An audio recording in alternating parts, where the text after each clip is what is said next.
Hello and welcome to Heal Yourself with me, Sarah Dawkins, the podcast that shares real people sharing their own healing, showing you that healing our bodies is absolutely possible. And my guest today is Marnie McBain.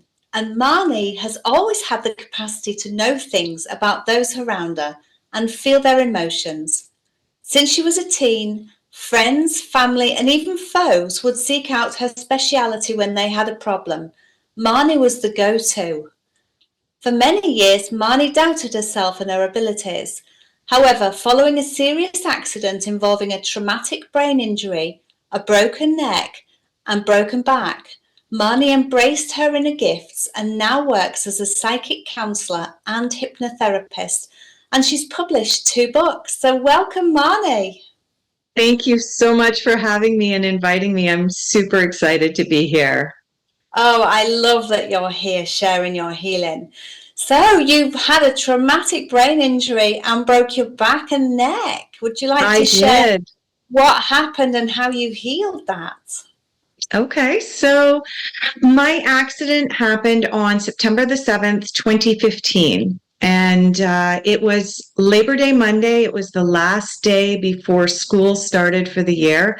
And my son and I had decided that we were going to go for ice cream.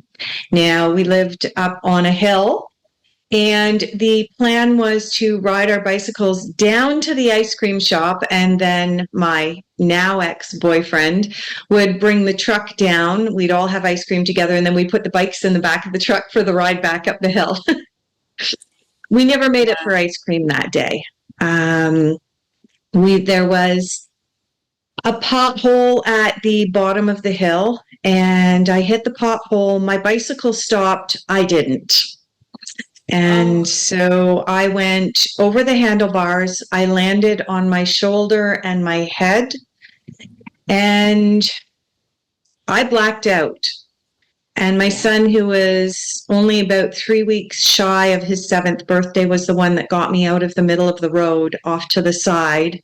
Wow. And then went for help. I was bleeding from my nose and from my ear, and I was semi-coherent at the time. So I won't go into all of the dirty details, but at the time of the injury, the only thing that hurt was my shoulder. Right. Nothing else hurt. So in my mind, I believed that I had a dislocated shoulder, and I just wanted someone to just pull on my arm. You know, you see it in Hollywood and you just want someone to pull on your arm. I had no idea how badly injured I was. And so my son went and got my ex, and my next memory was him on the phone calling an ambulance, saying he needed an ambulance to this specific intersection. And I had punctured and collapsed one of my lungs as well, and I had fluid in my lungs. So unbeknownst to me, I was trying to speak to him saying, "Why are you calling an ambulance? Like, just pull on my arm. I'm fine. I'm going for ice cream." Wow. And he's saying, no, honey, there's something else wrong. So anyway, skipping ahead, I was taken to the hospital, and I recall the doctors coming in and listing off my injuries. And so I had a concussion, bleeding on the brain. I had fractured 3 vertebrae in my neck. I had fractured 3 vertebrae in my thoracic spine. I had fractured 3 ribs. So 3, 3, and 3, that had some spiritual meanings to me as well. One of the ribs had splintered and actually gone through my lung and punctured it.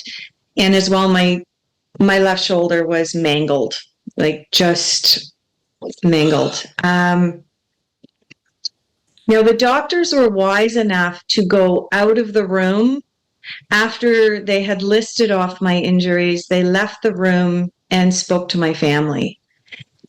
And I found this out probably about 18 months afterwards, that the doctors had said to my family, "We're not sure what her mobility is going to look like or how this brain injury is going to affect her long term.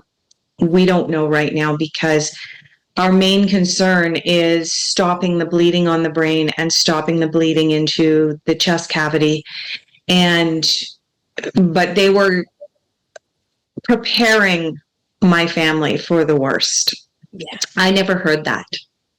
Thankfully. Which, to the doctor's credit, was for the best. Because I kept believing in my own mind that the worst of my injury was the shoulder. And so that was the start to my healing journey. I was a member of the spiritualist church prior to my accident.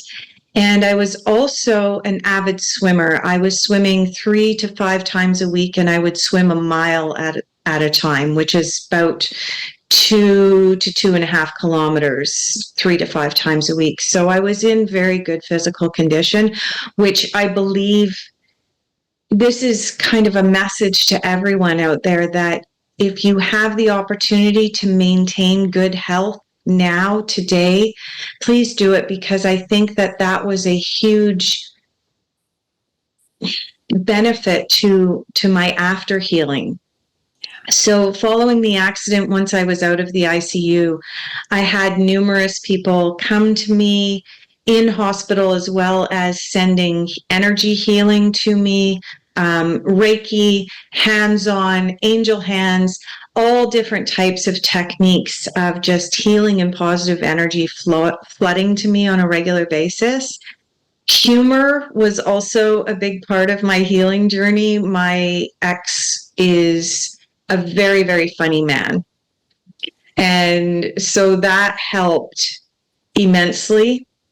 And as far as brain injury goes, I look back now and think, I spent 3 days in the ICU, and then I was transferred up to a hospital room for additional recovery. And on my 4th day in the hospital, my family brought me my computer. I was self-employed at the time, and I started working.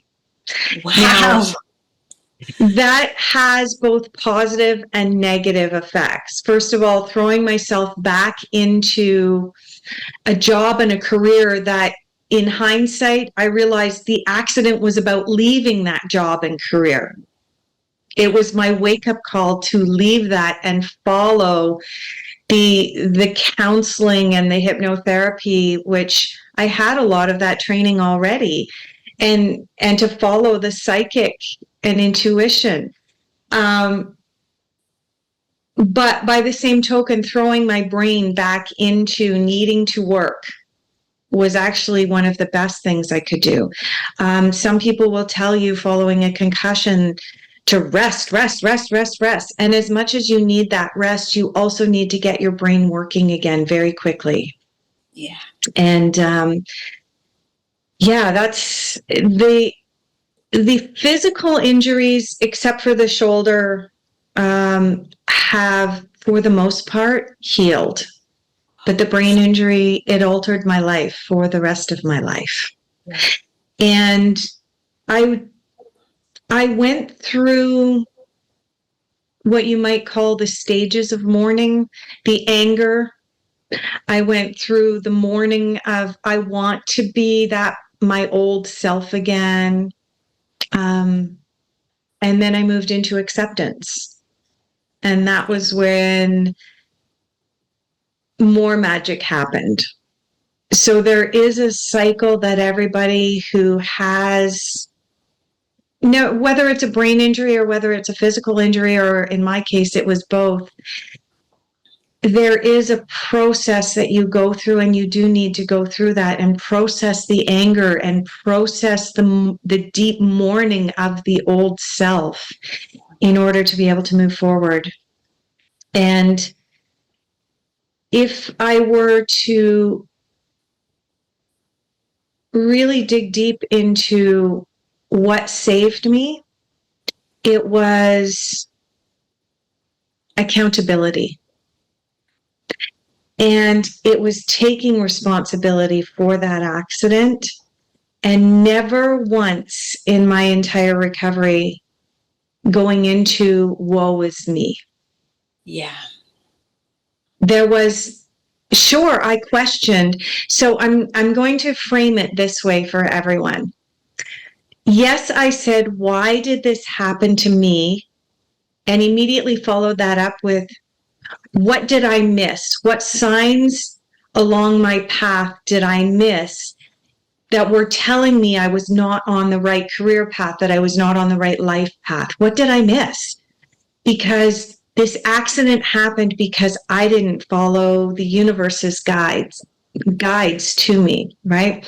Whereas right around the same time I had my accident, I had two friends who also had severe spinal injuries.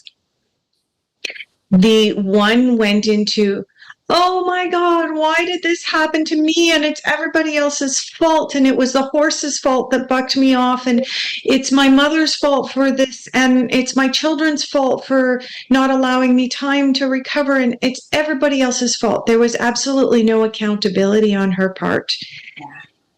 Her life from that point forward took a very dark turn. For confidential reasons and so on, I'm not going to go any deeper, but suffice it to say that her life took a dark turn.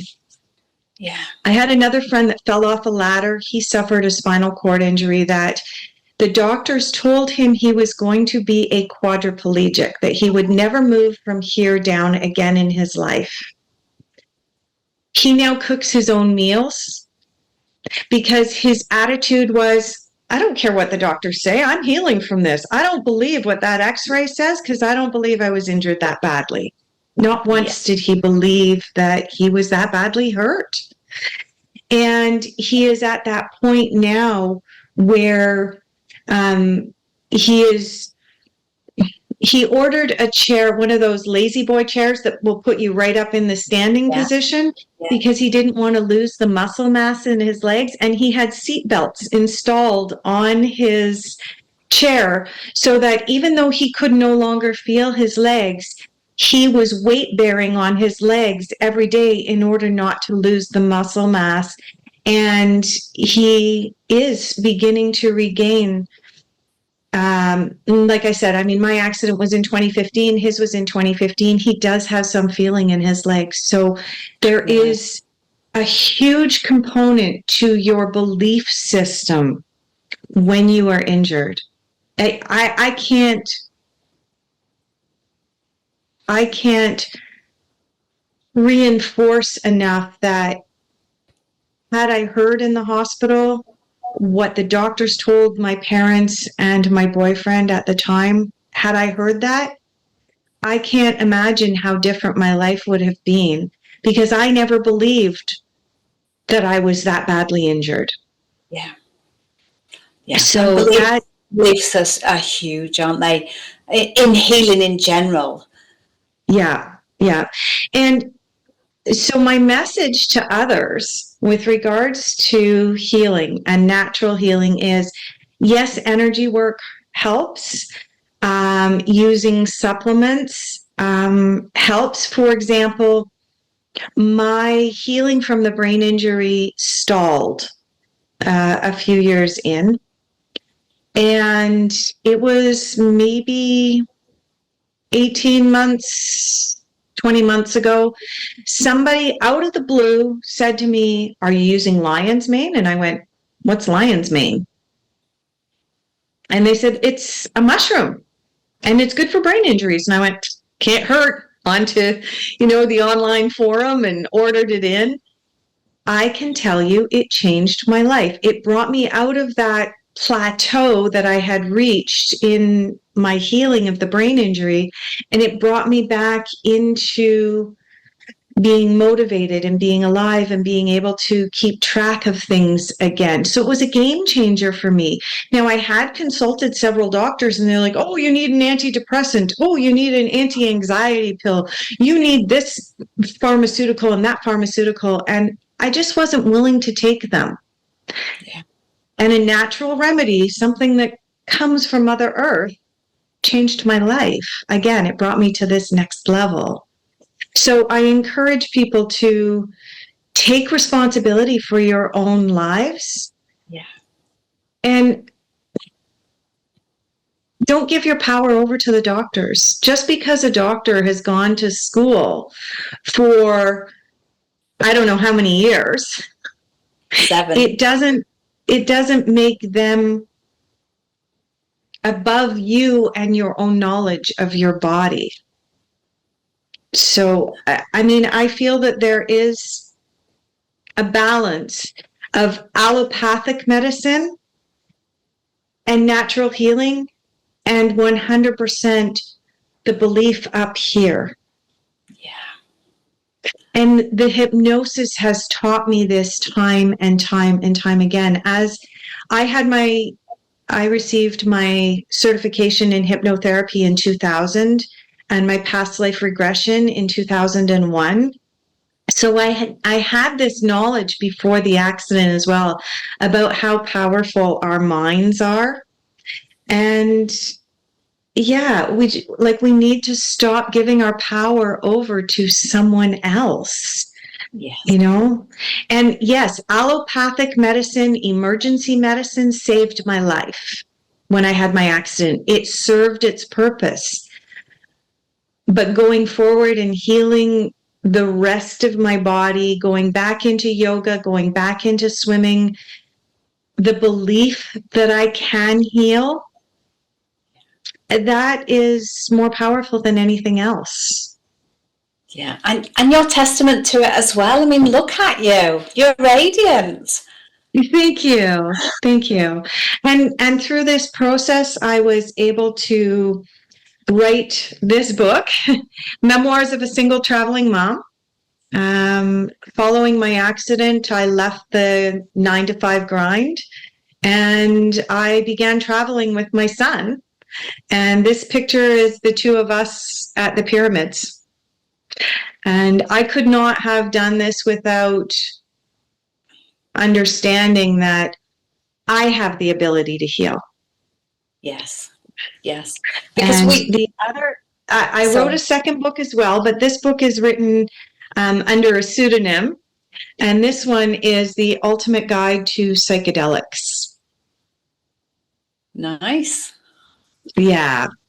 So this book also speaks to the capacity of these natural substances to heal.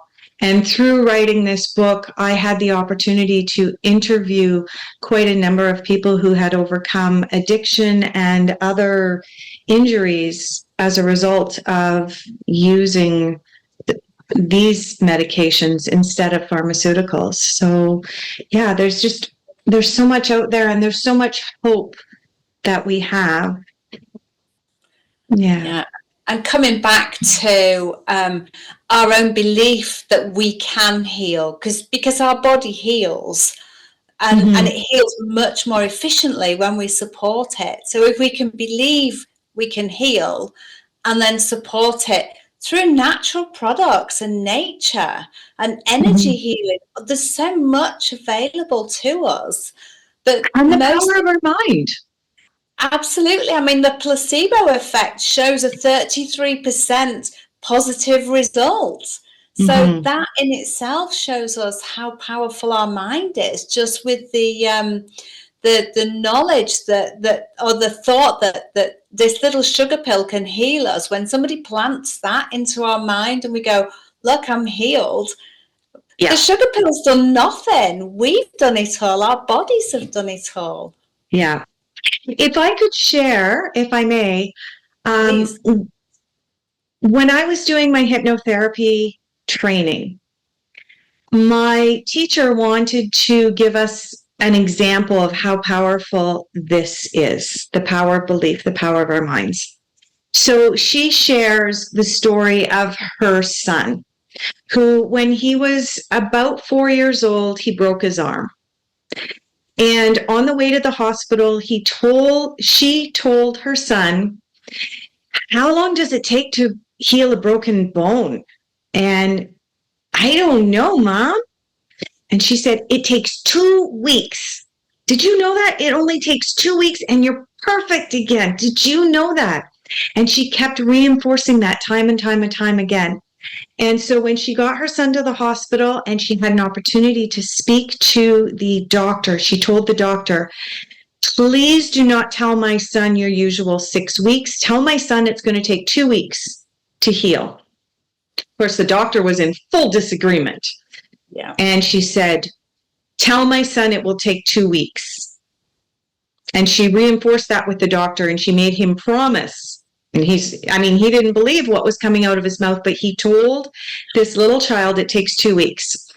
So after the little boy had his cast on and everything else, she was booking the appointment, and the nurse said, so I'll see you in 6 weeks. And she said, no, I'll see you in 2. Book the appointment for 2 weeks from now. And they did. And they showed up 2 weeks to the day after he broke that bone and had an x-ray, and his bone was healed.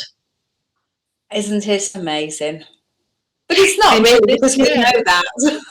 When her son was 16 or 17, he had a skiing accident and broke a leg bone. Do you know how long it took for him to heal his leg bone? 2 weeks. 2 weeks. Because that was an ingrained belief system. Yes. We are that powerful. If we cut ourselves while we're cooking, we heal. Yeah. That's what we're meant to do. And we have given so much of our power away to the doctors and to this great big thing that's outside of ourselves. Yeah. And we need to take that back, and we need to own it. And we need to take responsibility for why we are sick. Yes. Yes. And I think there's more and more people taking back that responsibility now. And the more like shows like my podcast and other people's podcasts about natural self-healing, the ability of our bodies, the power of our minds, all of this together is sharing the same message that we can heal. I mean, doctors are trained in the medical model, and they don't do any training outside of that. I think they get 1 day's training on nutrition, and that's about it. So it's not that, it's a doctor's fault. It's the whole training program is not geared to teaching them about natural healing. So of course they don't know unless they look outside of that medical model, like I did when I left nursing, stepping into a totally different paradigm. And I think more and more of us are doing that and looking for answers outside of doctors. What can I do to help myself? So if we can support people to do that and help themselves and believe that they can heal themselves, there's going to be so many more happier, healthier people in the world. And taking responsibility. I mean, accountability is a huge one. Admitting, hey, this happened for a reason. Yes. A lot of us will look at accidents and say, it was the city's fault because they had a pothole. It was the other driver's fault because they ran the red light. Yes, absolutely. There is culpability outside of ourselves. But as well, when we take responsibility and we have, like I said, there's a big difference between, why did this happen to me? And why did this happen to me? What was I not seeing? What do I need to change? Yes. And there's a big difference in that question and the way that you ask that question when we talk about our minds. Yeah. And I when I'm working with clients and they've had these situations happen and devastating things have happened, and I'll ask them, what was the lesson and what was the blessing? Because chances are they're both there if only we can see them. Right. And when we're in the depths of despair, it's often difficult to see what the blessing is in that. That tends to... It's almost impossible to see it when you're in the depths of despair. Yeah. Absolutely. Yes. And yet, when you do that deep work, that's where the rewards are. Isn't it just? Isn't it? And it's as you're doing that work and coming out of that and starting your healing process and being able to think more logically and rationally and clearly, then the blessings are more visible than they are when you're actually in that dark place. Yeah, absolutely. So I wouldn't mind sharing 2 things that I do in order to carry on. One of them is a gratitude practice. Yes. So recognizing how blessed I am. So, for example, when this picture was taken and I had an opportunity following a spinal injury to be able to walk out on the plateau of Giza, there was more than a few moments there where I just said, thank you.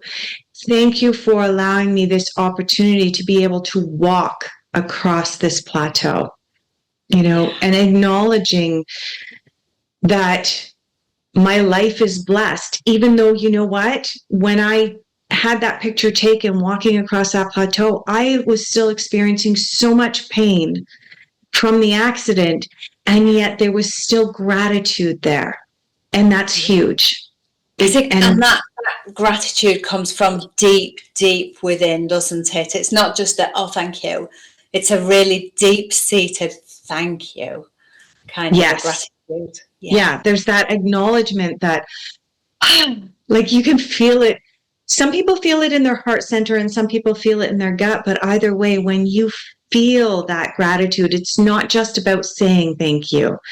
It expands. Yeah, it's so sincere. And the second technique that I use on a regular basis is affirmations. And the affirmations, my favorite one is, I am healthy and strong. And my body is perfect. My mind is clear. Love it. Because I am is so powerful. It is. And when you study hypnotherapy or any of the alternative modalities, shall we call them, you learn about how to properly write an affirmation. An affirmation has to be in the present. It has to be in the positive. So, for example, I am healthy and strong sends out a very different message from I am not sick. Yes. So when you're developing your affirmations, and as a certified hypnotherapist, the best time of day to use your affirmations is in the morning, just before you come fully awake, and at night, just before you fall asleep. Yeah. Those are the 2 most powerful times of the day. And if you repeat, I am healthy and strong, guess what? Your mind, your body, your soul, your spirit, everything believes it. Even if you don't believe it when you first start doing it, you will begin to believe it with time, because it becomes a synchronicity. It becomes a coming together. Yeah. And plus, when you're doing it in first thing in the morning, last thing at night, your brain is still in theta waves, isn't it? Yes, it is. Yeah. Yeah. So it's very powerful. It is. Yeah. Yeah. So that's my story of healing through, as natural as I could keep it, a method and a belief system. And it's so amazing, Marnie. I mean, look at you now, from where you've come from. Yeah. And thank you for sharing all you've shared and the 2 tips that you've just shared now. Where can people find you, Marnie? So my business is called Intuitive Butterfly. I'm at intuitivebutterfly.com. And I also have a YouTube channel, which is beginning to grow a little bit. And you can search either Marnie McBain or Intuitive Butterfly, because my YouTube channel is Marnie McBain is Intuitive Butterfly. So fabulous. Yeah. And also on Facebook, Intuitive Butterfly on Facebook. Yeah. Wonderful. And I'll share that. If you could let me have the links to your books, and I'll share them in the text below as well. Absolutely. And I just want to say, Sarah, thank you so much for providing this platform. There are so many people out there that need to hear that they are accountable and responsible for their healing. It's not just a pill that the doctor gives you. You participate in it as well. And when you participate in your own healing, there is a reward. Magic happens. It does. Absolutely. Absolutely. Lovely. Thank you, Marnie. All right. Well, thank you. I greatly appreciate that, all the work that you're doing in order to be able to get this message out. Thank you. I appreciate you.